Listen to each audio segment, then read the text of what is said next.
sejahtera untuk kita semua hari ini. Suara Ibu terdengar jelas? Mohon maaf nih ada agak-agak suara.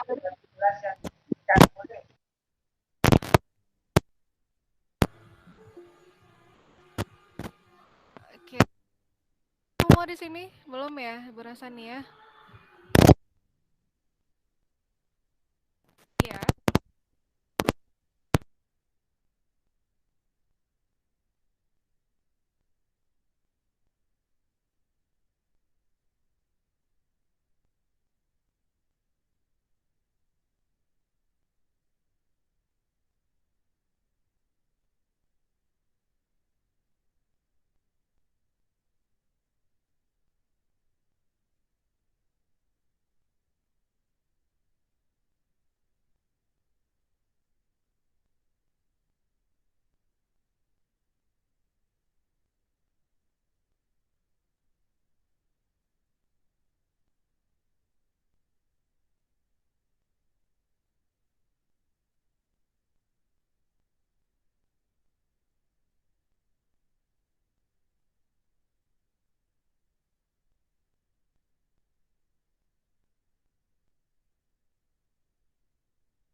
Ke Mohon maaf Ibu, suaranya tidak terdengar. Iya Bu, tadi tidak baru terdengar sekarang. jelas? Masih putus-putus Ibu. Sempat agak sedikit putus-putus, bener Bu kata Friska.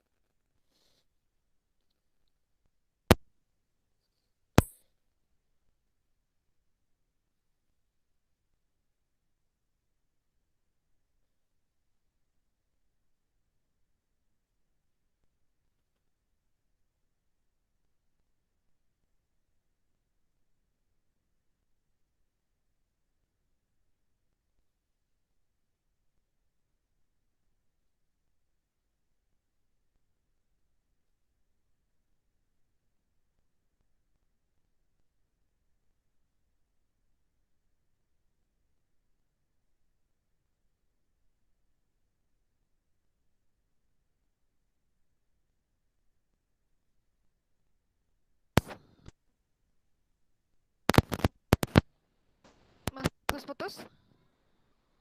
Halo? Sudah mulai terdengar Ibu. Oke. Lagi hari ini kita malam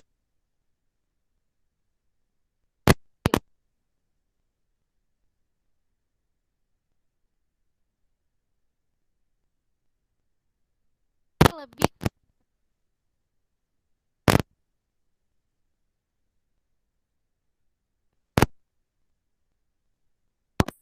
Nah, kenapa Ibu memilih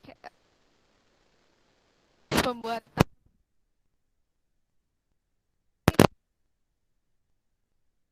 aplikasi dan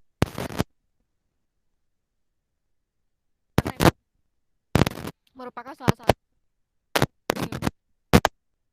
uh,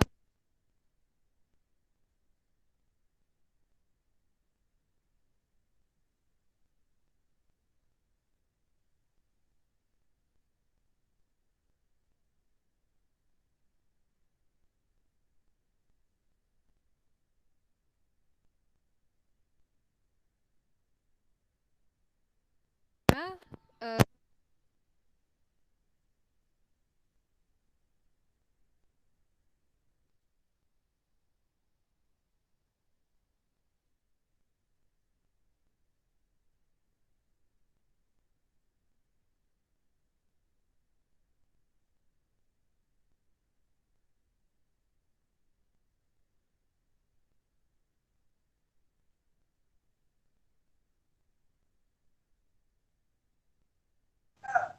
Mohon maaf Ibu, tidak keluar suaranya Bu.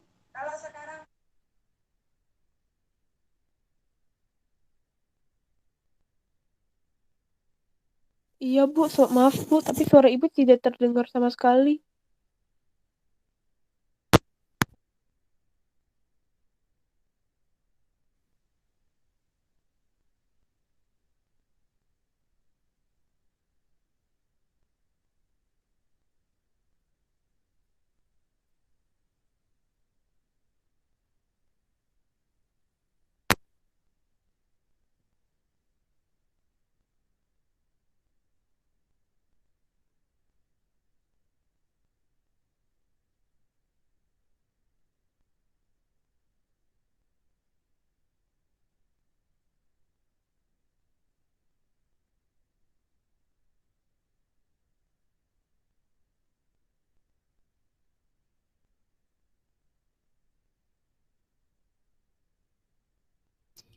Halo, apakah suara Ibu sudah terdengar?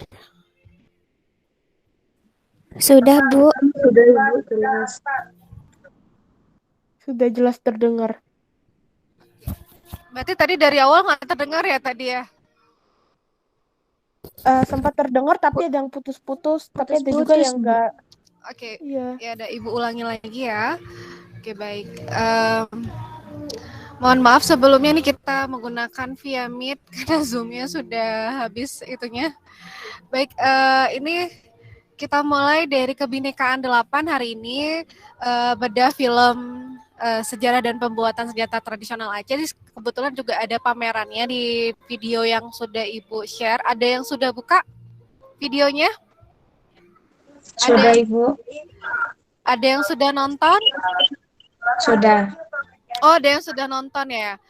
Oke, sebenarnya hari ini Ibu ingin membawa kalian langsung ke tempat lokasi yang ada di dalam video ini. Cuman tadi barusan Ibu ke situ ternyata masyarakatnya lagi disibukkan dengan panen padi ya, panen di sawah. Jadi tidak ada proses pembuatan rencong untuk bulan ini ya, saat ini. Tapi nanti ke depan mungkin kalau misalnya ada nanti akan Ibu bawa secara langsung. Tapi ini tidak jauh beda ya. Ibu tadi sudah langsung ke lokasi yang ada di video ini. Lokasinya percis sama ya. Ada persawahan, ada gunung-gunung juga di sana ya. Kita terlihat ada Gunung Salawa yang terdekat yang di Aceh ini ya, Gunung Salawa. Nah, di video ini tadi yang sudah nonton ada berapa orang? Banyak yang sudah nonton? Ada? Belum? Ada yang sudah? Ada yang belum? Belum, Bu. Belum ya. Ini sifatnya seperti film dokumenter ya, karena di dalamnya ini juga ada pameran senjata tradisional. Ini gunanya untuk apa? Supaya untuk generasi muda ya, supaya tahu tentang simbol dan senjata tradisional yang ada di Indonesia, khususnya di Aceh ya. Jadi kita tahu bahwa Aceh ini kan dikenal dengan sebutan tanah rencong. Nah, nih asal tanah rencong itu dari mana sih ya? Jadi kita dari film ini, Ibu rasa ini bagus sekali ya untuk memberikan pesan positif untuk mahasiswa. Oke, baik, kita langsung mulai saja ya. Kita lihat yang sudah nonton nggak apa-apa, kita lihat lagi ya. Nanti kita coba diskusi sama-sama ya. Oke, sebentar Ibu.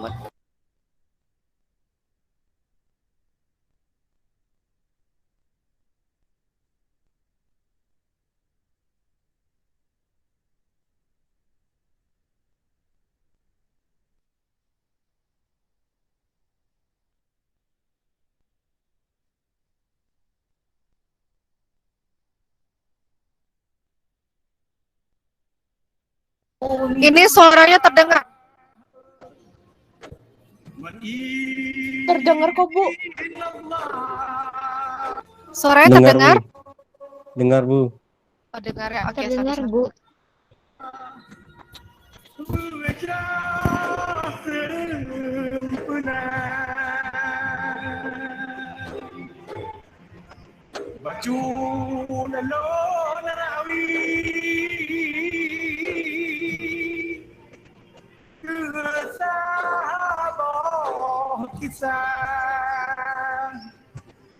Rincong metua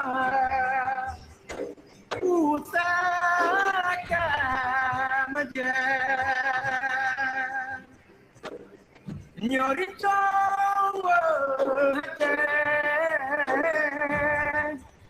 kebira mertua bertubuh bismillah kalam mulia.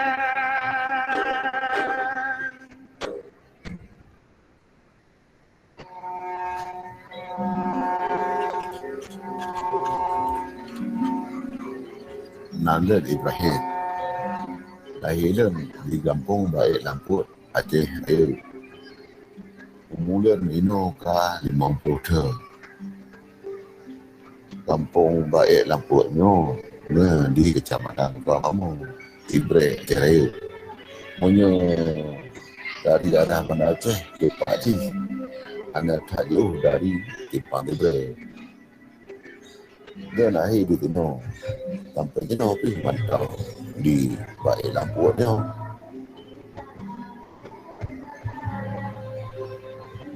Orang dari kampungnya tempat waringkau. Tempat dari zaman kau, orang di Tino yang bertemu pun punya kelayan yang cik yang dia ulang. Dia ulang pun. Kampung Baiknya Pak peningkat juga cukup agak kebenaran itu. Sebab partai Takalan bang Ino dulu laju ikut kis guna tahu. Bang dia Takalan kampungnya juga tak buka kiri di kampung kita. Sebab mereka kamu mungkin sudah berdiri dan tak punya berdiri mandul juga ulang. Lemping jaga nak cik kerja orang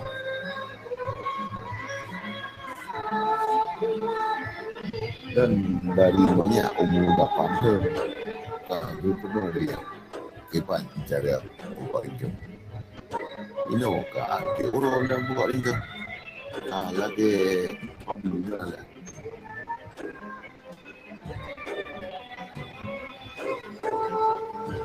Enggak indahnya hanya kita bahagi lagi butuh putih butuh ikan punya yang mandul buat orang tak betul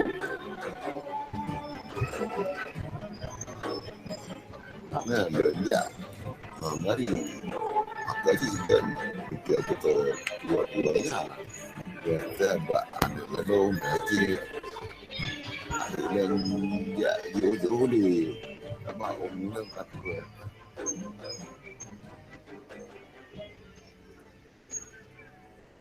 butuh yang lega tak buat hijau buat mecih butuh yang kering anda tu tak buat hijau butuh tak sampai mira dengan tak duduk di atas butuh kering baru tak peh ngembali sampai je dan hijau.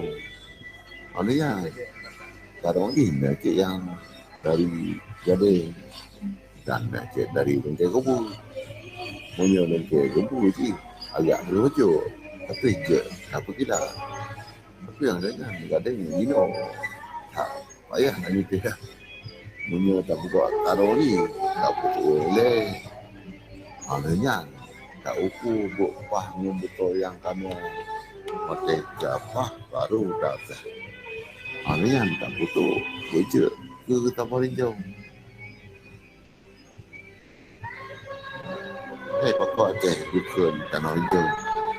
Dengan sebab hijaunya melambangkan semangat pahlawan banyak. Dan ke awak Aceh.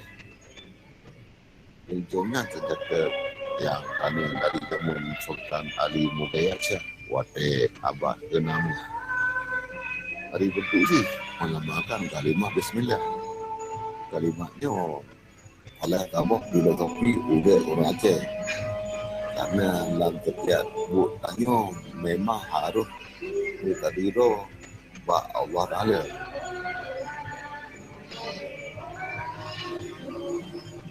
Nah, pada mbak jadi rincau yang ada depu. Lagi rincau mau kecuk, rincau menculik.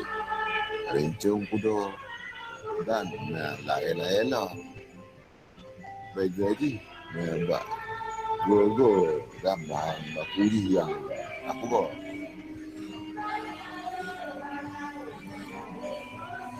Rincungnya ibaratnya awak deh yang boleh terjaga sama-sama. Maka ji dia kata wajib porno ini dengan cara aku buat rincung tu anak-anak muda yang di kampung baik dampaknya bahagia kapuri rincungnya ke anak cucu-cucu katanya menyuhana tak porno dan nanti dah ada lagi yang anjur buka rincung bak kampungnya.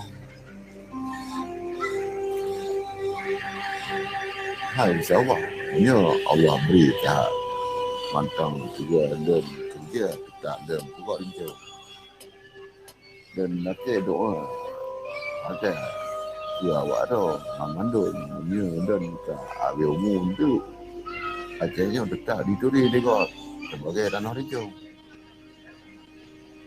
Rincung aku saka Ata kenebang Begon ata papa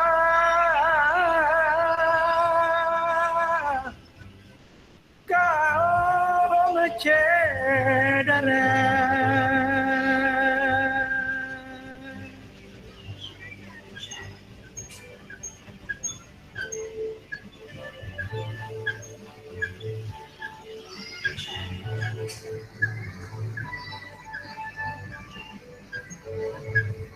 Assalamualaikum warahmatullahi wabarakatuh, pemirsa di rumah atau dimanapun Anda berada. Selamat datang dalam acara Pameran Senjata Koleksi Museum Aceh 2021.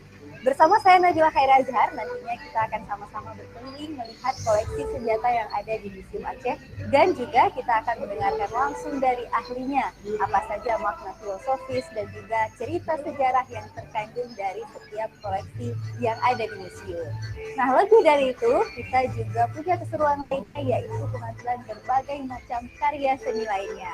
Sudah tidak sabar menyaksikan keseruan kita hari ini? Langsung saja, pertama sekali kita akan menyaksikan penampilan tari kenebah dari Sanggar Pusaka Nanggol dan juga peragaan senjata.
Nandra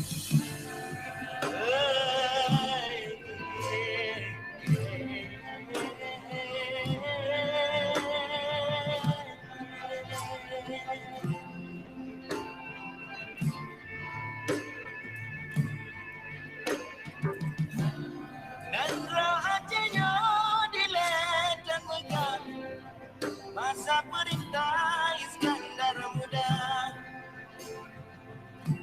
Pusaka ke depan ke ada kejauh, sama anjena mentang tak jaga.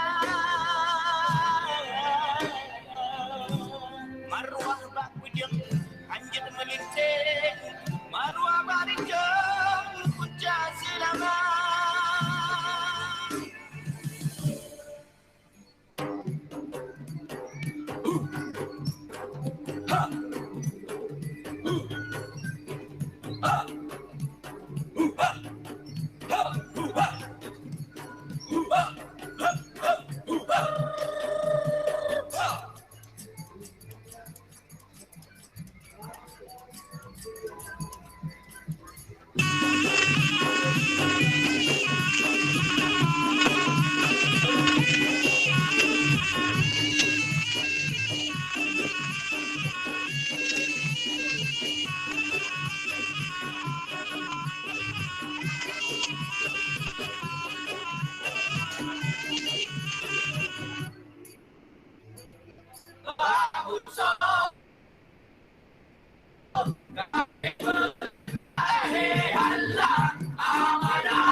Nah, pemirsa, saat ini saya sudah berada di lokasi pameran senjata 2021 yang mengangkat tema semangat, simbol, dan identitas. Nah, sebelum nantinya kita akan sama-sama berkeliling dan melihat-lihat koleksi yang ada di sini, kita juga sudah ditemani oleh ahlinya koleksi Museum Aceh. Ada Pak Muklis. Kita sapa dulu. Assalamualaikum Pak Muklis. Apa kabar Pak? Semangat Pak ya? Sesuai tema kita hari ini Pak ya? Nah, ini kenapa sih Pak kita mengangkat tema semangat, simbol, dan identitas? Ya, kita buat kata ini yaitu semangat, simbol, dan identitas. Tentunya kalau kita bercerita tentang sebuah senjata ya, ini tak lepas dari sejarah perang yang pernah dialami oleh suatu bangsa. Sementara Aceh, kita pernah tahu bahwa Aceh pernah mengalami peperangan dengan bangsa luar untuk bangsa Eropa, yaitu bangsa Portugis, bangsa Belanda.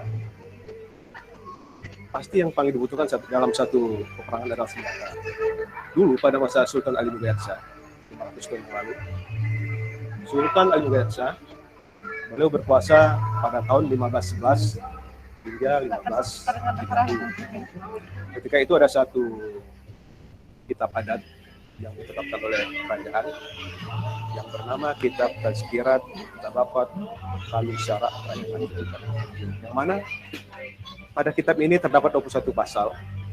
Salah satu pasal yaitu pasal pertama menyatakan bahwa diwajibkan bagi sekalian rakyat Aceh, yaitu laki-laki yang mukallaf dan bukan gila, untuk membawa senjata kemana saja mereka pergi siang dan malam, pedang atau sikin ini pisau, dan sekurang-kurangnya rencong.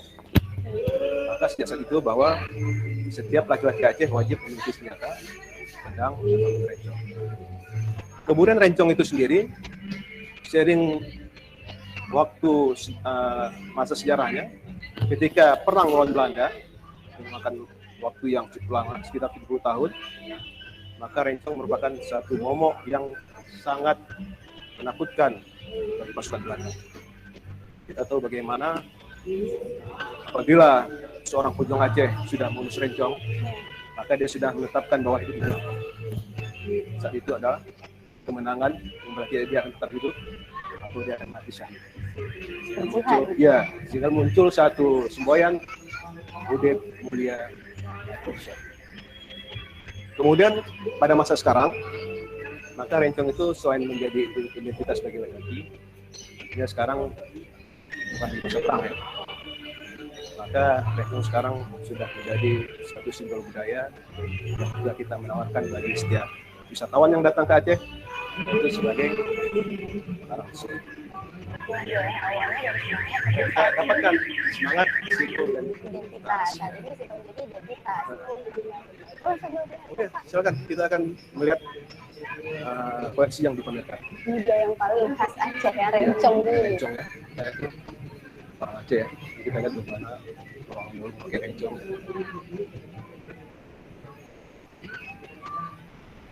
Jadi saya sudah jelaskan pertama kali bahwa rencong ini menjadi identitasnya laki-laki Aceh 200 tahun yang lalu pada masa Sultan Ali Mughayat Shah. Sebenarnya bagaimana rencong itu sendiri diciptakan? Kita bisa lihat rencong itu diciptakan merupakan manifestasi dari kalimat Bismillah. Kita lihat ini tidak sama persis ya, tapi kita bisa melihat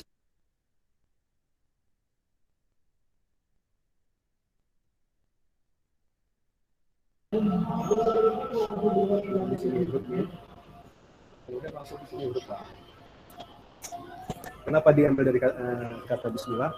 Karena kata Bismillah itu sendiri merupakan kata yang pertama diucapkan oleh orang Aceh yang Islam untuk mendapatkan satu kebaikan.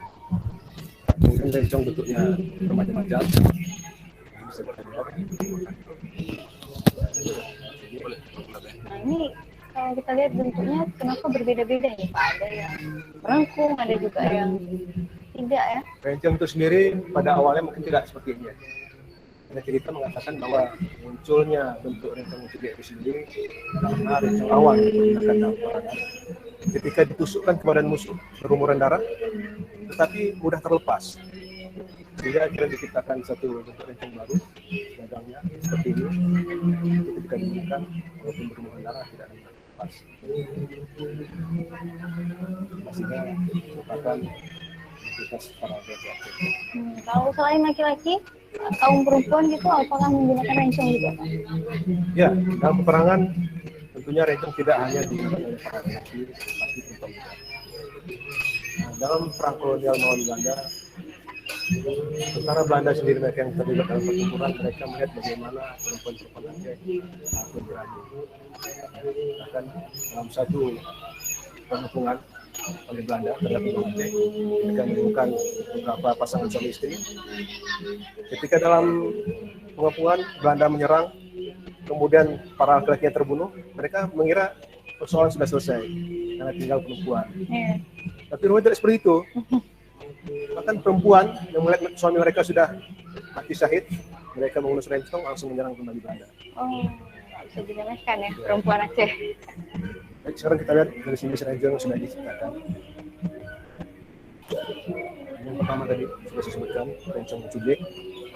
Ini kenapa bentuknya beda-beda Pak? Beda-beda. Tadi ini sudah saya ceritakan tadi ya, muncul karena untuk mencegah rencong terlepas apabila berumuran darah. Kemudian rencong ini, dia namanya rencong pucuk. Rencong pucuk biasanya ini dipakai oleh kalangan bangsawan karena tampilannya lebih bagus di luar.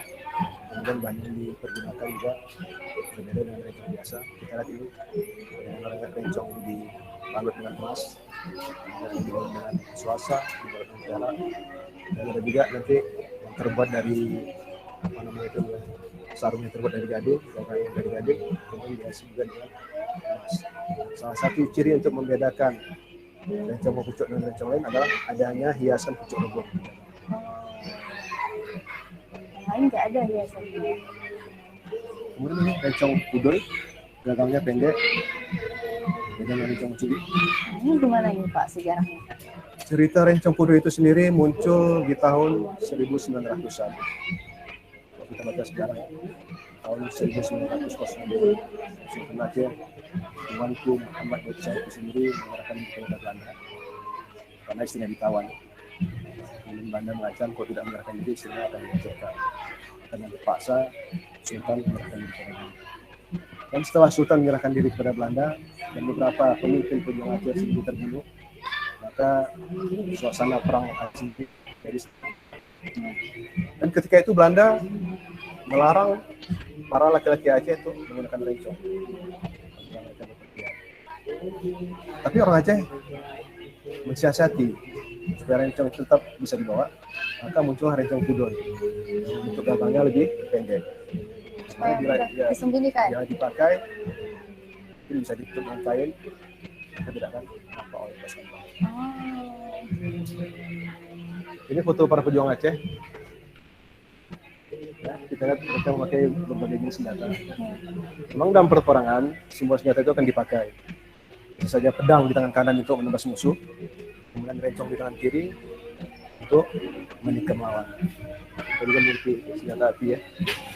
Sekarang kita akan sampai di sebuah koleksi yang bernama Siwah. Bentuknya mirip juga dengan rencong ya Pak ya. Ini apa ada kaitannya dengan rencong? Siwah sendiri memang tidak dikhususkan untuk senjata. Dia mempunyai ulah tajam. Siwah kalau kita melihat tampilannya ini sangat mewah ya. Dia bukan rakyat biasa yang memakainya. Memang Siwah diperuntukkan bagi para bangsawan dan para sultan.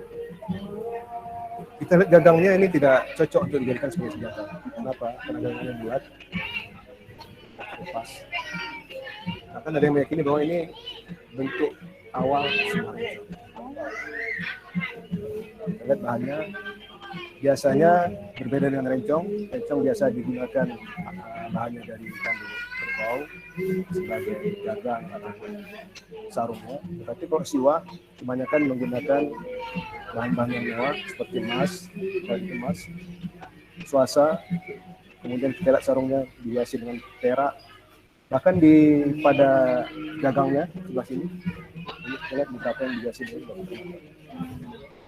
Jadi memang dasarnya ini cuma perhiasan para bangsawan. Ini dari emas. Jauh lebih mewah Ya. Sekarang kita sudah berada di koleksi yang bernama Kris. Kris sendiri adalah sebuah senjata tikam, tapi bentuknya berbeda. Dia tidak simetris di pangkal gagangnya, karena melebar. Kalau itu melebar. Keris ada di hampir seluruh bagian Nusantara. Kenapa? Para ahli sejarah memperkirakan bahwa keris ini adalah pengaruh yang dibawa oleh pasukan Majapahit. Kita tahu Majapahit pernah menguasai Nusantara. Kita tahu bahwa Patih Gajah pernah bersumpah bahwa akan menaklukkan Nusantara, sementara dia sebenarnya tidak akan Palembang. Keris tentunya bentuknya berbeda-beda. Ini kita lihat, ini keris Melayu yang mulia. Jadi ini keris Melayu semua, tapi yang ini keris Jawa ini. Kan dari gagangnya, gagang ataupun bentuk yang seperti perahu. Ini keris Jawa. Sementara yang di atas ini adalah keris Aceh. Kita menamakannya bari. Bari juga biasa dipakai oleh para bangsawan, bentuknya panjang, bukan dipakai yang biasa. Kemudian ini ada dari Gading, ini berhiaskan ukiran, bertuliskan kalimat Allahu Akbar. Kemudian kita lihat bilah keris berbeda dengan senjata tajam pada umumnya. Ya. Keris ada yang bentuk bilahnya lurus, ini contohnya. Ada yang bentuk bilahnya itu berlekuk-lekuk. Kemudian ada satu lagi ciri khas pada bilah keris, yaitu yang dinamakan pamor. Kalau kita perhatikan ini yang keris ini yang terbuat dari gading gagangnya ini, itu ada tampilan di bilahnya seperti tampilan seperti motif batu. Bagaimana untuk menciptakan sebuah pamor pada keris? Itu tergantung pada titik penempahan. Biasa pada zaman dahulu mereka mencampurkan beberapa jenis logam. Yang pertama ada logam besi, dibentuk seperti huruf U pada awal penempahan, kemudian dimasuk. Sehingga ketika selesai, jadilah seperti ini. Kemudian keris di Nusantara sendiri, ini keris di Sumatera Barat, ini yang seperti berbeda. Keris Jawa, keris Aceh. Satu lagi yang ciri khas pada keris, terutama keris Jawa, itu adalah cerita tentang kekuatan supranatural. Di Aceh yang saya tahu tidak pada keris, tapi pada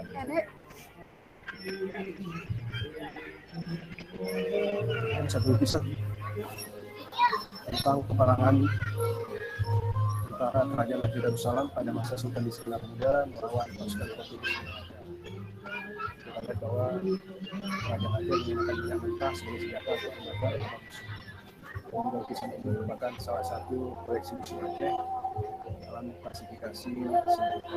Wah, seru ya Pak kalau dengar cerita sejarah Aceh ataupun lihat koleksi dari senjata-senjata Aceh sendiri. Memang saya juga masih penasaran mau lihat koleksi-koleksi lainnya. Tapi kita break sejenak sebelum kita melihat koleksi lainnya, karena teman-teman di rumah akan menyaksikan penampilan lagu daerah Aceh Lut Sayang dari band Sebuka.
Daerah Aceh, Nanonon sayang, Nibat tempatnya, Nonudem mate. Daerah Aceh, Nanonon sayang, Nibat tempatnya,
Koleksi berikutnya adalah tombak.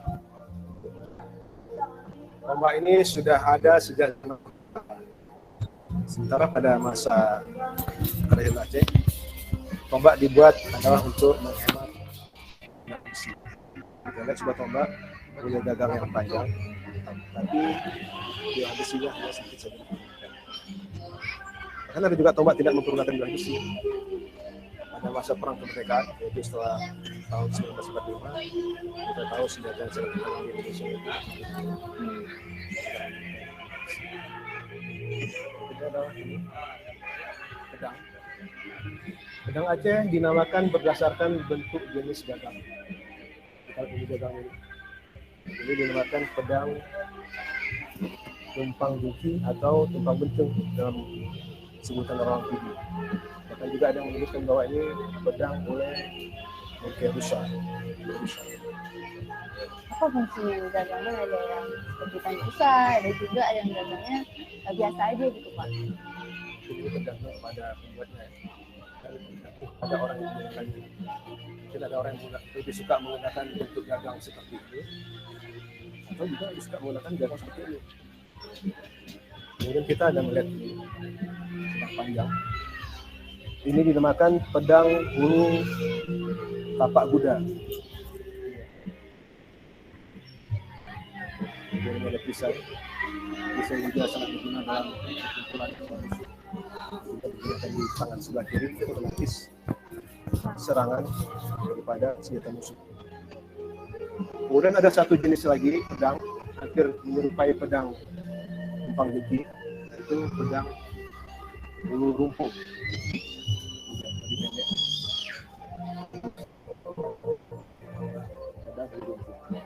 Jadi kita akan melihat koleksi berikutnya. Ada kemudian ada anjar, ada raut, ada keranjit, dan ini yang tidak bisa jelaskan, yaitu satu naskah yang diberi nama Hikayat Perang Sabi. Kita tahu bagaimana semangatnya pejuang Aceh untuk mencari mati syahid, dan bukan hanya sekedar karena kebencian kepada orang-orang Belanda, kita harus sebagai orang kafir, orang mereka. Tetapi ada satu karangan yang dikarang oleh Tengku Cik Mantri Kulu yang bernama Hikayat Perang Sabi, yang mana ketika pada perang kolonial melawan Belanda, hikayat ini sering dibacakan di masak-masak. Juga orang-orang tua, terutama ibu-ibu, jika menidurkan anaknya di ayunan, maka hikayat ini dibacakan, sehingga membekas di hati orang Aceh dan mengangkat semangat mereka ketika mereka menghadapi. Apa isi ceritanya? Sebenarnya ini diambil dari Al-Quran dan Hadis, hanya saja disampaikan dalam bentuk syair. Karena kalau kita baca dalam hadis bahwa setiap orang yang mati syahid itu akan diberikan beberapa keutamaan. Pertama, ketika mereka mati, mereka syahid, mereka akan langsung naik tempat mereka di surga. Kemudian mereka juga akan mampu memberikan syafaat kepada 7 orang ahli keluarga mereka yang akan masuk neraka, bisa diselamatkan. Jadi ini memupuk semangat masyarakat Aceh pada saat itu ya. Kemudian ini ada Parang Usul Fakar. Ini bentuknya sekali. Kemudian ada Lolo Raja, karena ada tertulis seperti raja-raja di Semarang.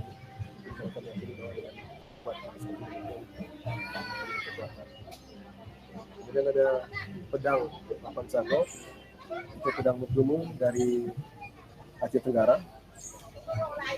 Maksud terakhir itu ada Lati Tumbuh Ladang dari Orang. Kita lihat sebelah sini. Ini ada seperti bari. Tadi saya sampaikan bahwa bari itu bukan keris. Kemudian ada pedang tongkat, ada pedang India, Itu ada pedang yang dinamakan kawasan dari orang Batak Karo. Kemudian ada satu ini seperti belati, jadi dinamakan bayonet. Bayonet itu biasanya dipergunakan di ujung senapan. Fungsinya Pak? Fungsinya ketika peluru habis, dia akan berubah. Ketika dipasang bayonet, dia akan berubah seperti tombak, akan ditusukkan pada musuh. Ini bayonet Jepang. Kita ke sana ya. Kita mulai dari ujung.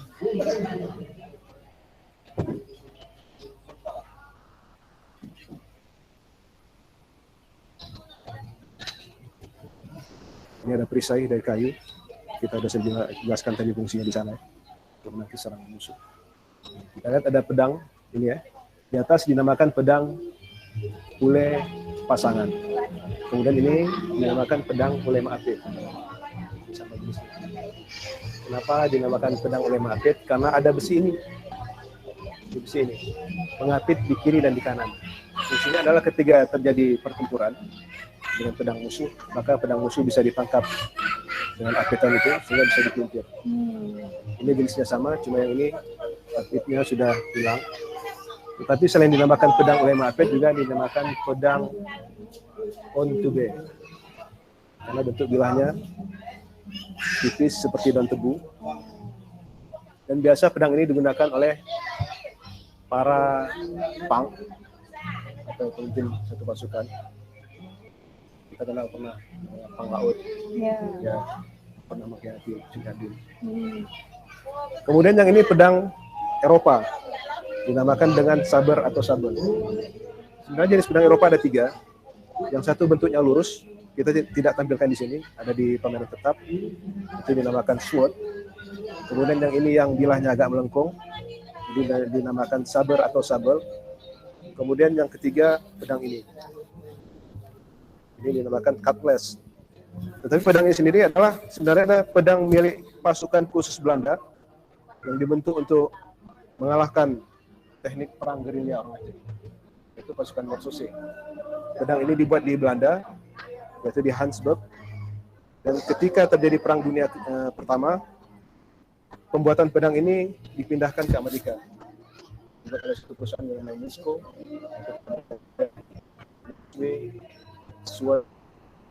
Dan pedang ini pernah dipergunakan oleh tentara Kenida hingga sampai tahun 1990. Ini pedang ulu tapak kuda, bentuk jenis yang kedua. Ini bentuk jenis umum.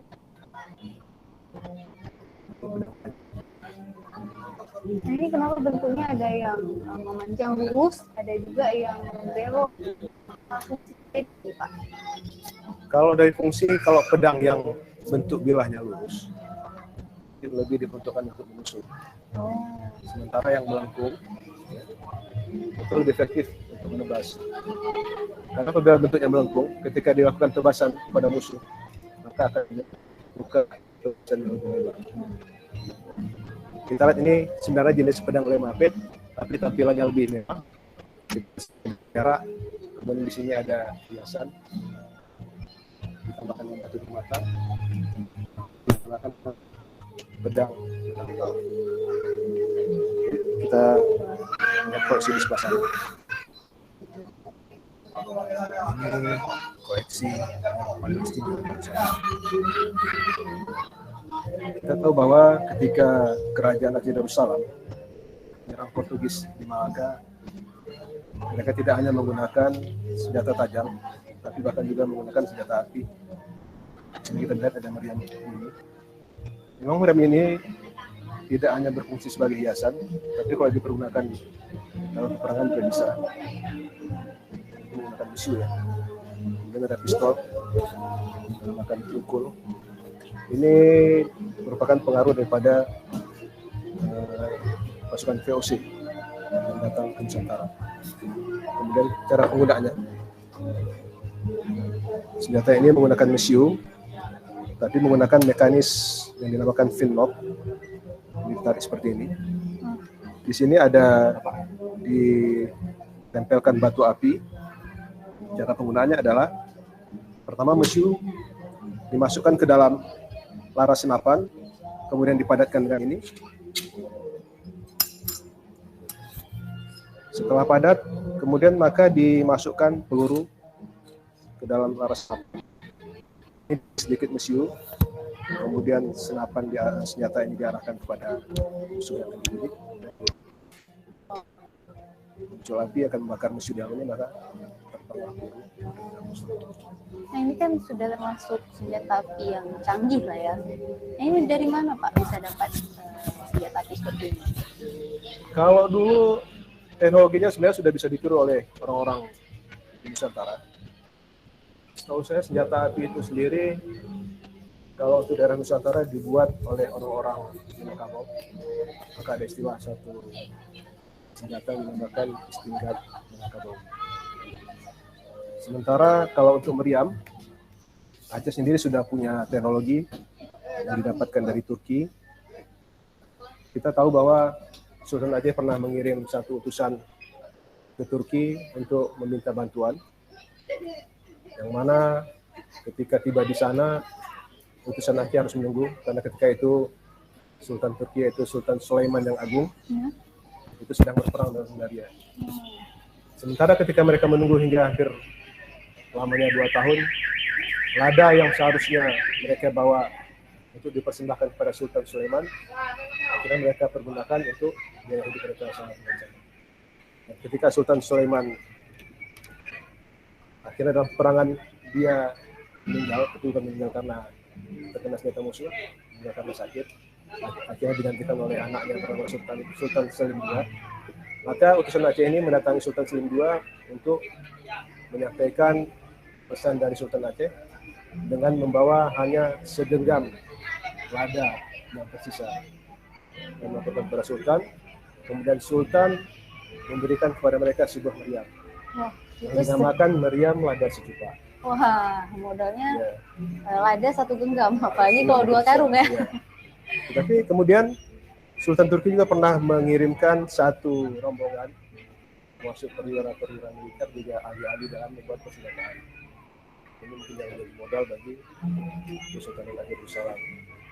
Pada masa Sultan Iskandar Muda, pernah ada seorang laksamana Prancis bernama Agustin Bugeli. Dia datang ke Aceh dan dia berhasil berjumpa dengan Sultan Iskandar Muda, bahkan diperbolehkan masuk ke dalam istana. Dia melihat bagaimana ketika itu persenjataan yang dimiliki oleh Kerajaan Aceh Darussalam. Maka salah satunya adalah meriam, yang mana dia melihat bahwa jumlah meriam yang dimiliki oleh Sultan Iskandar Muda itu berjumlah sekitar 2.000-an, mungkin ditambah dengan beberapa senapan api beberapa istinggat. Dan meriam yang dilihat itu ukurannya ada yang sedang, ada yang besar, dan ada yang kecil, dan kebanyakan terbuat dari tembaga. Sementara teknologi meriam ini tentunya sudah dimiliki oleh bangsa Aceh karena Kerajaan Turki pernah mengirimkan utusannya terdiri dari beberapa perwira militer yang mereka datang ke Aceh mendirikan satu akademi militer yang bernama Baitul Muqaddas. Juga mereka mengajarkan bagaimana cara membuat senjata meriam. Wah, jadi masyarakat Aceh sudah bisa membuat meriam sendiri. Tetapi jenis meriam yang mereka miliki sendiri tidak mampu mengalahkan teknologi yang dimiliki oleh Portugis. Sehingga penyerangan ke Portugis sendiri tidak pernah berhasil. Dan bahkan walaupun bekerja sama dengan pasukan Demak dari Jawa, semua akhirnya penyerangan itu gagal. Dan Portugis sendiri akhirnya terusir ketika Belanda masuk ke Nusantara. Sementara dari penggunaan mesiu, ini sebenarnya sangat mudah diketemukan di Nusantara ya pada masa itu. Karena bahan yang digunakan terutama adalah 3 jenis. Yang pertama adalah namanya belerang, itu mudah diketemukan di Gunung Merapi. Sementara kita tahu bahwa Jawa memiliki begitu banyak gunung api. Pertama ya. Kemudian yang kedua adalah arang kayu. Ini bisa dibuat sendiri. Kemudian yang terakhir kotoran kelelawar banyak diketemukan di gua-gua di daerah Aceh, ataupun bisa digantikan dengan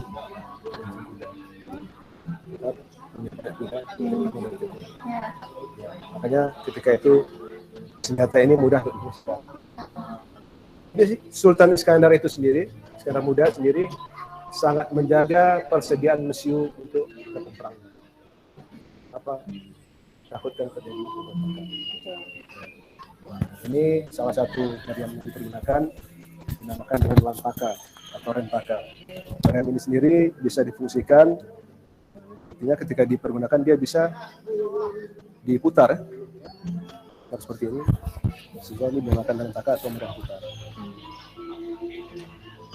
Demikian yang bisa saya jelaskan tentang pameran senjata di Museum Aceh pada hari ini. Baik Pak Mufri, seru sekali perjalanan kita seharian ini sudah melihat senjata yang ada di rumah juga atau dimanapun Anda berada. Luar biasa, sekali lagi terima kasih banyak Pak. Ya baik, dan teman-teman di rumah ataupun dimanapun Anda berada, hari ini sama-sama kita sudah menyaksikan senjata yang menjadi saksi bisu perjuangan para nenek moyang kita, dan tentunya ini adalah hal yang sangat penting untuk kita pahami agar kita kenal sejarah dan tak salah melangkah. Akhir kata, saya Nabila Khaira Azhar mohon undur diri. Assalamualaikum warahmatullahi wabarakatuh.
Menjadi tangguh terhadap menjadi tangguh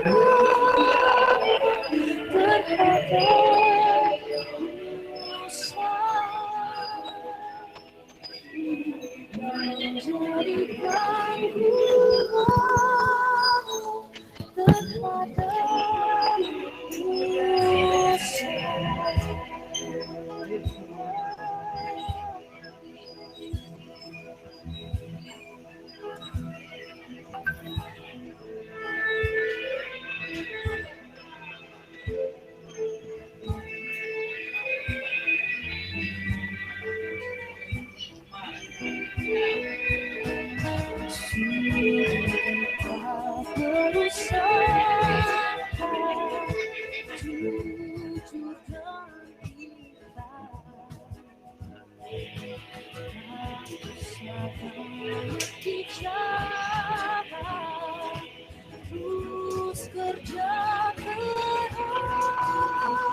Oke, itu dia tadi ya. Halo, suara Ibu jelas? Jelas, Bu. Jelas ya. Baik, itu tadi pemaparan filosofi tentang pembuatan rencong dan pameran senjata tradisional. Ternyata bukan hanya dari Aceh saja ya, tadi kita lihat ya. Ada dari berbagai wilayah yang ada dipamerkan. Nah, Ibu mau cerita sedikit ketika Ibu ke Museum Aceh, kebetulan waktu itu hari Jumat ya. Sedangkan kita kan waktu itu kuliahnya hari Sabtu ya. Itu ada dari keluarga pemilik senjata tradisional yang digunakan saat melawan Belanda dari keluarga Aceh Tengah. Itu baru saja datang menyerahkan, atau dia melihat ya, bukan menyerahkan ya, waktu itu melihat peninggalan dari kakek buyutnya. Ibu lupa namanya siapa. Itu ada beritanya ya. Karena Ibu telat 1 jam saja ya, kalau nggak telat 1 jam mungkin diperbolehkan masuk ya, karena kebetulan memang ada keluarganya di situ yang berkunjung untuk melihat koleksi senjata yang diletakkan di Museum Aceh itu. Nah, kenapa hari Sabtu dan Minggu tuh tidak diperbolehkan pengunjung? Memang waktu itu Museum Aceh Sabtu Minggu kan ditutup ya. Sayang sekali kita tidak bisa live di situ karena kita kuliahnya kebetulan Sabtu dan Minggu, dan waktu itu Ibu datangnya hari Jumat.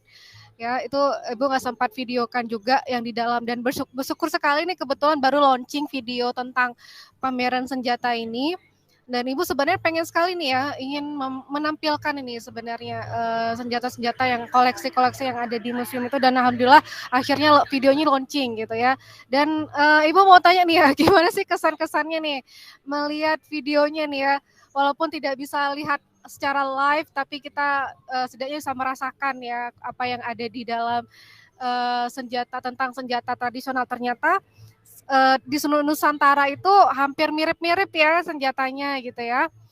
Nah, Ibu mau dengar dulu nih kesannya nih dari mahasiswa nih setelah menyaksikan tadi ada sedikit ya tentang kisah rencongnya dan beberapa pameran-pameran senjata. Silakan, ada yang mau?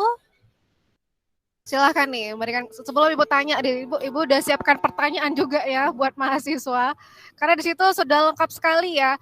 Ibu kebetulan juga ada sempat berjumpa dengan Pak itu. Kebetulan Ibu sempat minta izin juga beliau untuk menuntun kita, cuman karena hari Sabtu dan Minggu beliau itu bukan jam kerjanya, jadi agak susah waktu itu ya. Tapi alhamdulillah dengan adanya video ini sedikit membantu ya untuk menambah pemahaman mahasiswa ya. Nah, Ibu mau tanya nih, kira-kira yuk bagaimana kesannya setelah menyaksikan video tadi? Silakan. Kak Juni bisa pandu, Kak? Baik, Ibu.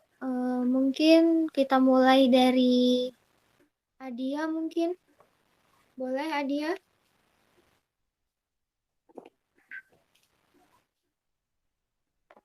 Halo, Adia Paramita. Oh, halo Kak, maaf tadi hanya saya lagi di luar, maaf tadi agak blank.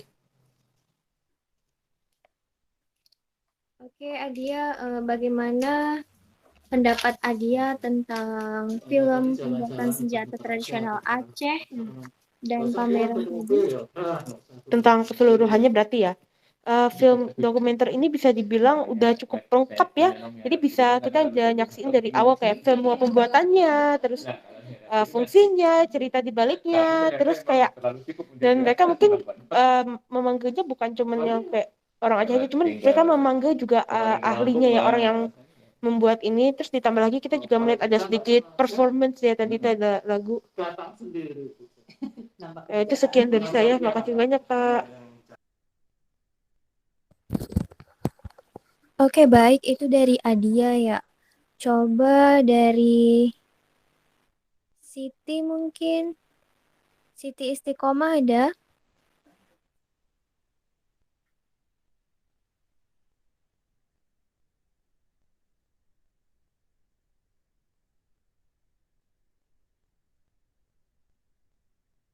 Ada? Tidak ada? Kalau tidak ada, Ibu akan memberikan pertanyaan. Ada? Oke, mohon maaf kalau ada suara musik di sini ya, karena kebetulan tadi baru siap ke tempat pembuatan rencong, tapi karena tadi di situ tidak ada lagi proses pembuatannya, jadi Ibu ke tempat terdekat di sini. Coba Ibu panggil Amanda. Amanda, hadir? Hadir Ibu. Oke, Amanda, Ibu mau tanya, tadi kira-kira jenis-jenis koleksi yang dipamerkan itu jenis pamerannya, kamu tahu nggak jenis keris apa aja yang ada di dalam yang dipamerkan tadi? Untuk jenisnya sendiri tadi saya tidak mencatat terlalu jelas Ibu, tapi sangat lengkap juga. Saya tadi taunya kerisnya ada yang bentuknya melengkung, juga ada yang bentuknya lurus, terus juga ada juga yang terbuat dari besi, terus juga keris yang digunakan oleh pemimpin, juga ada keris yang sempat dipakai oleh siapa itu yang waktu itu di chatnya Din. Saya tidak mencatatnya Ibu, jadi lupa. Oke. Baik. Yang lain ada mau jawab? Ada? Coba Ibu panggil lagi nih ya. Siapa ini? Awang. Awang hadir? Halo Awang. Najwa Faiza. Halo Najwa.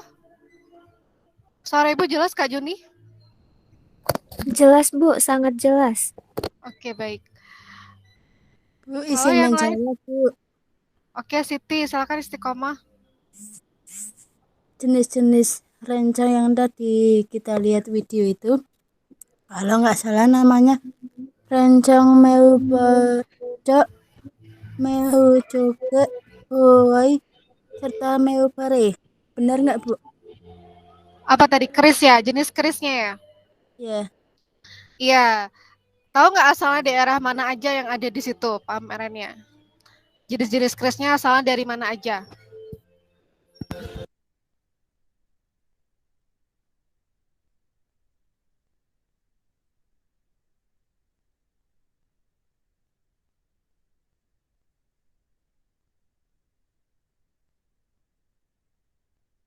Ada yang tahu? Tadi di situ ada dari daerah mana aja? Masih ingat nggak? Ada dari Bali juga, ada dari Jawa, ya kan? Ternyata di situ ya. Oke, terus ada jenis-jenis pedang juga di situ. Ternyata ada pedang, berbagai jenis pedang dari berbagai asal daerah, dari berbagai negara juga ada di situ ya. Ada dari Eropa, dari Belanda ya. Tadi kita lihat. Nah, Ibu mau tanya nih, apa sih yang mempengaruhi bentuk-bentuk dari pedang itu? Silakan Kak Juni dipanggil namanya.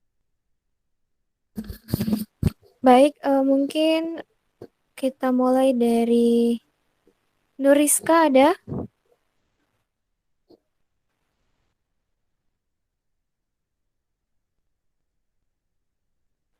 Halo Nuriska? Nuriska Aprilia? Ada orangnya?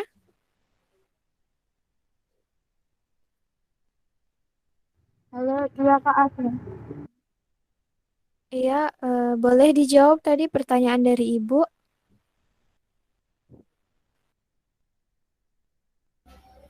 Apa yang mempengaruhi bentuk-bentuk dari pedang tradisional?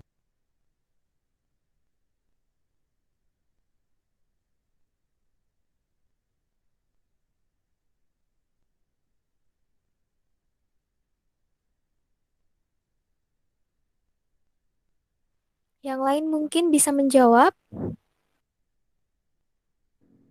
Iya Kak, jadi mohon maaf kalau misalkan ini suaranya soalnya lagi di jalan. Saya akan mencoba menjawab. Jadi bentuk-bentuk dari pedang itu sendiri itu mungkin lebih ke ini daerah asalnya, bentuk daerah asal. Seperti kalau misalkan dari Jawa itu kan ada keris, kan itu bentuk keris itu kan seperti apa ini? Mungkin itu yang bisa saya jawab.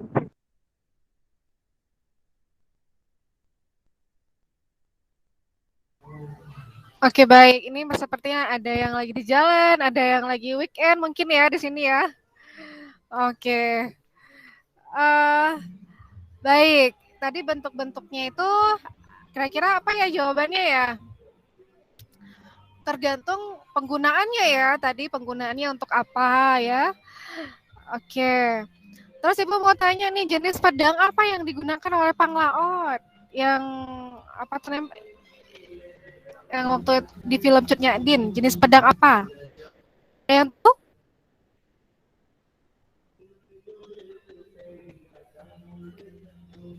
Tidak ada?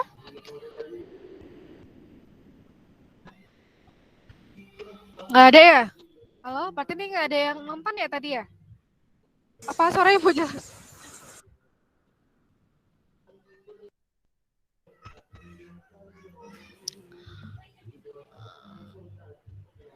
Oke. Terus tadi juga ada tentang Bubuk Musiu juga ya, tentang senjata meriam. Itu juga ternyata Bubuk Musiunya itu berasal dari Nusantara ya. Kira-kira Bubuk Musiu itu terbuat dari apa aja nih untuk di meriam? Ada yang tahu? Ada? Ada yang ingat nggak?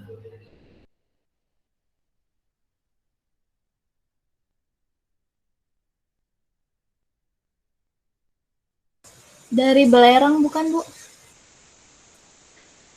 Ya, terus apa lagi dari belerang? Ada berapa dari belerang? Iya. Terus kalau nggak salah tadi bisa juga dari kencing kuda ya, Bu? Iya, terus apa lagi tadi dari kotoran kelelawar ya. Itu ya. Oke, berarti ada yang dengar. Itu tadi beberapa jenis-jenis ya, banyak sebenarnya ya sudah dijelaskan tadi. Ibu rasa sangat komplit ya. Nah, Ibu mau tanya tadi nih tentang filosofi rencong. Kira-kira ada yang tahu apa sih untuk rencong, kenapa bentuknya seperti itu? Asal mulainya bagaimana? Ada yang tahu? Silakan dijelaskan. Ada? Kita coba diskusi. Bu, mungkin bentuknya itu melambangkan kalimat Bismillah, ya Bu? Iya, benar. Ya, karena kalimat ini menjadi filosofi hidup orang-orang Aceh, karena dalam setiap langkah dan perbuatannya harus selalu bersandar kepada Allah Subhanahu Wa Taala. Iya, bagus sekali Nur Fadila. Terima kasih. Yang lain ada? Ya. Silakan. Selain Nur Fadila ada lagi nggak? Itu cuma Nur Fadila aja nih sama Siti dan apa tadi Azizah ya tadi. Oke. Ada lagi? Mohon maaf Bu, izin menambahkan sedikit Bu. Boleh, silakan Raffi. Ini, untuk senjata rencong ini merupakan simbol semangat dan identitas dari masyarakat Aceh Bu. Iya. Oke. Kenapa sebenarnya semua hampir mirip ya, senjata-senjata tradisional yang ada di Nusantara itu semuanya hampir-hampir mirip. Ada di sini juga ada keris, ada pedang juga ya, sama dengan bentuk-bentuk di daerah lain ya gitu ya. Nah, kira-kira tadi masih ingat gak jenis keris-keris yang ada di pameran tadi itu dia bentuknya seperti apa aja? Masih ada ingat bentuknya? Ada yang lurus, ada yang bergelombang, Ibu. Iya, ada yang lurus, ada yang bergelombang. Nah, itu ada ukiran-ukiran juga ya, ada ukiran tulisan kaligrafi juga di situ kita lihat tadi ya. Nah, itu dia tadi bentuk-bentuknya. Nah, Ibu mau tanya nih, apa sih makna yang kita dapat tadi ya? Ibu ulangi lagi, makna yang didapat setelah menonton video tadi. Kira-kira apa nih makna yang kita dapat? Silakan. Ayo yang belum.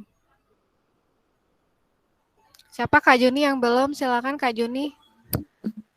Baik Bu, mungkin Kita coba ke Ana Rofiko ada? Ana Rofiko? Iya kak, iya kak, ada kak. Oke. Gimana kak tadi pertanyaannya? Maaf. Makna yang kamu dapat dari menonton film dokumenter tadi kira-kira apa nih? Dari film yang tadi sudah diputar, maknanya tuh kita bisa lebih tahu senjata-senjata di Aceh beserta cara pembuatannya. Kemudian pada pameran tersebut itu ada berbagai macam senjata dari berbagai daerah, kemudian juga lebih mengetahui filosofi-filosofi dari senjata tersebut. Begitu kurang lebih Kak dari saya. Terima kasih. Baik, bagus sekali. Oke, terus nilai-nilai yang ditunjukkan apa-apa aja nih? Ayo nilai-nilainya. Bagaimana dengan nilai dan sikap yang kita dapatkan sebagai mahasiswa dari yang menyaksikan pameran dan filosofi yang rencong tadi? Silakan. Mungkin Rifan boleh memberikan jawaban? Rifan Eriansyah. Hadir kak. Oke, dipersilahkan. Nilai yang terkandung dalam film tadi ada nilai nasionalisme, nilai religius yang dimana setiap dari bentuk rencong itu memiliki makna bismillah. Itu kak.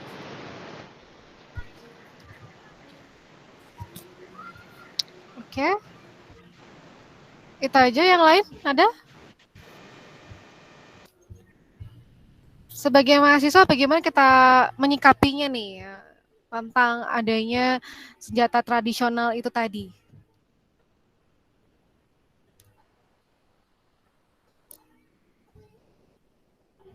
Mana?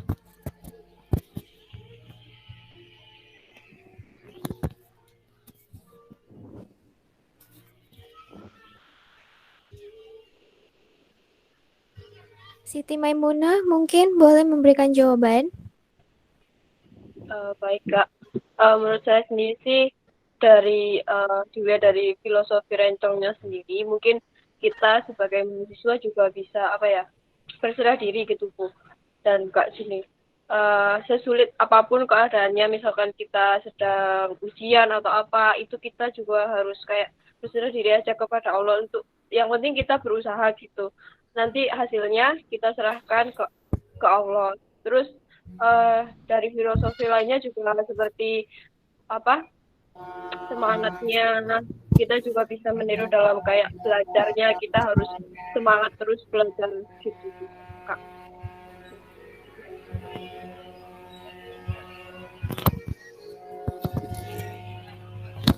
Oke, baik, terima kasih Siti Maimunah. Nah, tadi kan sempat juga dijelaskan tentang bagaimana seorang bapak tadi ya, masih kan nggak bapak yang tadi itu? Ya sebenarnya Ibu pengen sekali ketemu beliau karena mungkin lagi musim panen ya di sana, jadi kita tidak bisa ketemu langsung tadi dengan bapak tersebut. Nah, bagaimana semangatnya menjaga atau melestarikan senjata tradisional itu rencong. Kalau sekarang kan kita dengar kalau senjata kita kan pisau biasa ya kalau sekarang untuk masak ya, nggak ada lagi karena kita nggak ada lagi menjajah, nggak ada lagi penjajah, maksudnya nggak ada lagi penjajah, jadi kita tidak menggunakan senjata untuk melawan penjajah. Namun senjata itu ternyata tetap dilestarikan. Bagaimana cara melestarikan? Bisa jadi bentuk jadi suatu ciri khas ya, misalnya oleh-oleh gitu ya, yang bisa dipajang gitu ya. Gitu. Jadi bagaimana beliau tetap mempertahankan walaupun di saat ini lagi modernnya senjata itu dia tetap harus ada gitu kan, peninggalan ya, peninggalan kesultanan gitu, tetap harus dilestarikan. Itu buktinya sekarang masih ada nih pembuatannya ya. Cuma sayang tidak bisa Ibu nampakkan. Tadi Ibu sempat ke lokasi cuman kosong, tidak ada orang. Mungkin kayak tadi bilang tadi ya karena lagi sibuk panen tadi ya. Nah, itu dia membuktikan bahwa senjata tradisional itu tetap dilestarikan sampai sekarang. Dan kita sebagai generasi muda, apa yang kita lakukan ya? Kita coba memperkenalkan kembali ini loh senjata tradisional kita ingat kembali filosofinya gitu ya, seperti yang diutarakan tadi Siti Maimunah ya. Kita tetap makna-makna dari itu kita ambil nilai-nilainya, kita terapkan dalam kehidupan sehari-hari gitu ya. Dan tadi juga ada beberapa jenis-jenis senjata yang ada di Nusantara gitu ya. Itu menunjukkan bahwa ada nilai-nilai bahwa di kita ini senjatanya tuh tetap sesuai dengan kearifan lokal kita. Di situ ada bentuknya, ada wilayah-wilayah juga sesuai dengan wilayahnya. Ada dari Bali tadi ya, ada dari Kalimantan di situ tadi ya. Nah itu menunjukkan bahwa bagaimana kita mencoba memperkenalkan walaupun itu bukan asal dari Aceh, tapi tetap ternyata ada kaitannya antara misalnya dari senjata tadi Kalimantan dengan Aceh, ada kaitannya ternyata ya. Misalnya, jadi satu Nusantara itu ada keterkaitannya bentuk-bentuknya ternyata ya. Tadi kita lihat ada keris, oh ternyata di Aceh juga ada keris. Padahal kan kita tahu keris itu kan asalnya dari Jawa gitu ya. Padahal kenapa bisa seperti itu? Karena tadi ya ada penguasaan yang dari Nusantara ya, penyebaran di wilayah Nusantara tadi. Makanya kita seperti hampir-hampir mirip gitu ya. Oke, itu tadi ulasan-ulasan ya tentang filosofi, dan Ibu harapkan Anda di sini dapat memperoleh maknanya yang sudah Ibu utarakan tadi, dan lebih banyak lagi gitu ya nilai-nilai yang didapatkan ya, tidak hanya yang tadi, tapi lebih banyak lagi nilai-nilai seperti nilai-nilai religi, nilai-nilai toleransi gitu ya, bagaimana kita memahami ciri khas satu daerah, simbol satu daerah gitu ya, apalagi daerah kita sendiri juga, jadi kita harus kenal gitu. Terutama yang di wilayah Nusantara ini. Oke, kemarin kita sudah juga dengarkan ya dari teman-teman yang sudah berkunjung ke lokasi. Nah, itu dari situ bentuk tugasnya Ibu bisa lihat ada yang langsung ke lokasi, itu menunjukkan bahwa Anda tuh benar-benar nasionalisme gitu ya, karena Anda memperkenalkan dan langsung pergi ke situ gitu. Itu Ibu apresiasi sekali. Ini yang masih belum Ibu lihat ada juga yang belum maksimal, coba lebih semangat lagi, tolong lebih sempurna gimana ya, kita memperkenalkan daerah kita itu ya, banyak wilayah-wilayah yang belum kita tahu gitu ya, seharusnya bisa dipresentasikan yang lebih baik gitu. Ibu harapkan nanti yang ke depan nanti ada juga kita nanti mempelajari tentang kenali asalku misalnya, terus kita kenali budaya kita memperkenalkan budaya kita tuh bagaimana sih, nah, gitu. Ini salah satu contohnya tadi sudah Ibu perkenalkan tadi ya, itu dari Bapak tadi kisahnya gitu ya, cuman Ibu nggak bisa langsung tadi karena beliaunya lagi sibuk di sawah, jadi kita nggak bisa langsung. Nah, Ibu harapkan nanti ke depan nanti ada tentang kenali asalku, kenali budayaku gitu ya. Itu diharapkan mahasiswa bisa memperkenalkan apa saja yang ada ciri khas di daerahnya. Misalnya dari senjata tradisionalnya juga boleh, dari tarian-tariannya, dari budayanya gitu ya. Jadi walaupun kita tidak kenal, kita berusaha mengenal daerah kita sendiri gitu ya. Buat mahasiswa nih pasti banyak yang nggak tahu nih apa sih nama senjata tradisional di daerah aku gitu ya, pasti banyak nih yang nggak tahu ya, menurut saya. Oke, nanti kita juga ada nanti hari kuliner gitu ya. Nah itu juga diharapkan benar-benar dicari makanan-makanan tradisi yang ada di sekitar daerah Anda gitu ya. Nanti kita akan coba presentasi gitu ya masing-masing. Cuman kalau mahasiswanya ke sini akan lebih baik lagi karena kita bisa masak bareng, tapi nyaman kita nggak bisa masak bareng, kita hanya cuma bisa buat dalam bentuk video ya. Nah, itu tadi. Oke, baik, Ibu rasa ada lagi nggak kira-kira yang mau bertanya mungkin atau mau sharing, boleh silakan. Ada? Yang kemarin videonya belum terputar bagaimana nih? Bisa ditonton lagi ya?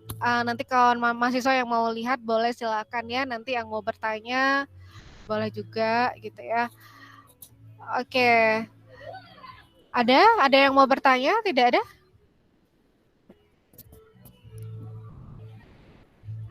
Tidak ada? Saya, Ibu. Saya, Bu. Silakan Afriska. Sebelumnya mohon maaf Bu kalau pertanyaannya ini terulang atau tadi sudah dijelaskan, soalnya sinyal saya kurang bagus. Pertanyaan saya, apakah sampai sekarang Ibu rencong itu masih dibawa kemana-mana seperti orang dulu? Itu saja Ibu. Baik, terima kasih Nur Aziza. Afriska Nur Aziza ya. Iya, benar sampai sekarang masih digunakan, cuman tidak kalau dalam kehidupan sehari-hari tidak dibawa kemana-mana ya, cuman digunakannya itu di daerah di suatu misalnya perkawinan, pernikahan gitu ya. Itu biasanya di mempelai prianya digunakan rencong ya, menggunakan rencong. Kemudian di kegiatan-kegiatan ritual-ritual tradisional adat-adat itu biasanya digunakan ya. Apalagi kalau acara-acara adat gitu, itu sering digunakan rencong. Bahkan menjadi suatu barang yang juga dijadikan barang oleh-oleh namanya? Souvenir ya. Souvenir ya. Dijadikan alat souvenir gitu ya. Apalagi kalau yang berkunjung ke Aceh akan diberikan rencong gitu. Itu wajib ada memang ya. Kalau secara tradisi kalau di keluarga itu pasti ada diturunkan ya. Apalagi rencong itu emang diturunkan secara turun temurun ya dari zaman ke zaman gitu ya. Kalau dari keluarga ibu itu ada ya. Bahkan itu menjadi sesuatu yang harus ada gitu. Jadi simbol kita yang menjaga adat kita gitu ya istilahnya gitu. Begitu Afriska Nur Aziza. Dari Afriska sendiri gimana? Masih ada nggak kira-kira di sana digunakan tradisional? Senjatanya Ibu? Ada Ibu, ya sama sih kayak kalau pernikahan kalau pakai ada Jawa pasti ada kerisnya gitu. Oke, baik.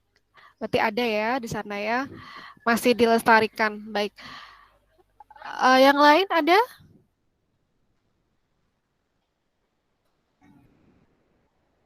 Ada yang lain? Silakan. Ada lagi? Saya Bu. Silakan Najwa. Ibu maaf tadi saya lagi di jalan jadi tidak mengikuti Zoom secara penuh begitu Bu. Mungkin saya ingin memberikan sedikit pendapat saya mengenai video yang ditonton tadi, walaupun video yang ditonton tadi terjeda-jeda di HP saya karena kendala jaringan juga. Dengan melihat berbagai bentuk-bentuk senjata tradisional yang ada di video tadi, kita dapat mengetahui bahwa di mana pahlawan-pahlawan dulu dalam berperang melawan penjajah itu sangat gigih, yang dimana senjata-senjata itu dibuat oleh mereka sendiri dengan bentuk sebaik mungkin, bahkan dari bentuk senjata itu mempunyai nilai-nilai atau filosofi atau bahkan makna serta ciri khas dari senjata tradisional itu sendiri. Itu saja mungkin dari saya Ibu, terima kasih. Oke, baik, iya benar. Terus dari situ kita bisa jauh dari yang tadi sudah di video itu juga kita bisa tahu ternyata bentuk-bentuk dari senjata itu tergantung pada suatu wilayah tertentu ya dan kegunaannya gitu ya. Maka ada bentuk yang melengkung, ada bentuk yang lurus gitu ya. Jadi tadi kan ada kata-kata yang terakhir, masih ingat nggak kata-kata yang terakhir? Kenali sejarahmu agar supaya tidak salah langkah gitu ya. Itu maknanya apa itu ya? Gimana itu?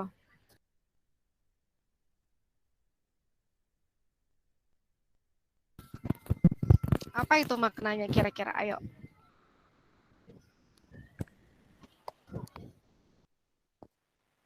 Ayo adik-adik mahasiswa, ada yang ingin menjawab?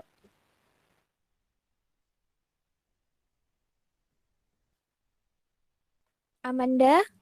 Atau Ana Rofiko? Atau Awang? Nurfadila Hadiati? Ayo gimana? Ada yang ingin menjawab?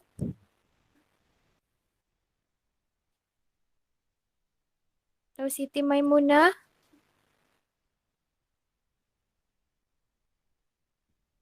Mungkin kita disuruh mengenali budaya kita sendiri agar tidak nanti kalau misalkan kita cerita ke orang lain itu tidak menyesatkan mungkin. Tidak salah langkah gitu ya. Kenali sejarah supaya tidak salah langkah. Jadi kita sejarah itu kan menggambarkan, menjelaskan apa yang terjadi masa lalu, kesalahan-kesalahan masa lalu, supaya menjadi pembelajaran untuk kita untuk ke depan ya, untuk masa depan apa yang harus kita lakukan untuk memperbaiki gitu ya caranya supaya tidak terulang kembali gitu ya maknanya ya. Ada lagi nggak yang mau bertanya nih kira-kira? Ayo. Ada lagi? Atau bagaimana kesan-kesannya tadi? Dapat nggak kira-kira maknanya nih dari yang menonton video tadi? Kira-kira dapat nggak kira-kira? Tadi sudah ada dari Najwa, ada dari Siti juga, ada dari Azizah ya. Ada dari siapa lagi tadi? Silahkan ada? Tidak ada? Kalau tidak ada lagi, bagaimana ini kita cukupkan sampai di sini saja dulu?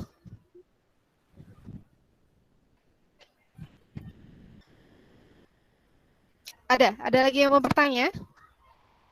Sudah jelas sekali ya Ibu rasa dari video tadi ya. Nanti bisa diputar kembali ya untuk bisa menjawab assignment supaya lebih lengkap ya lagi. Mau dijelaskan lebih lengkap dan lebih detail ya tentang apa yang sudah didapatkan ketika sudah menonton video tadi.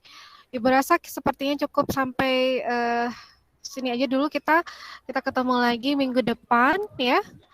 Bagaimana Kak Juni? Boleh, tidak Ibu. ada. Oke, tidak ada lagi pertanyaan ya. Oke, baik. Terima kasih untuk adik-adik mahasiswa yang sudah bergabung dan sudah tadi menonton dari awal sampai akhir. Semoga kita memperoleh makna walaupun hanya sebentar ya di waktu weekend hari Minggunya. Tapi kita bisa lah ya mengenal ya senjata tradisional yang ada di Nusantara. Ibu mohon maaf jika ada gangguan tadi ya. Jika pemaparan masih kurang jelas, Ibu mohon maaf. Dan semoga kita terus dalam keadaan sehat dan kita jumpa lagi minggu depan. Baik, terima kasih untuk hari ini. Assalamualaikum warahmatullahi wabarakatuh. Waalaikumsalam warahmatullahi wabarakatuh. Terima kasih, Bu. Terima kasih, Bu. Sama-sama. Terima kasih, Bu.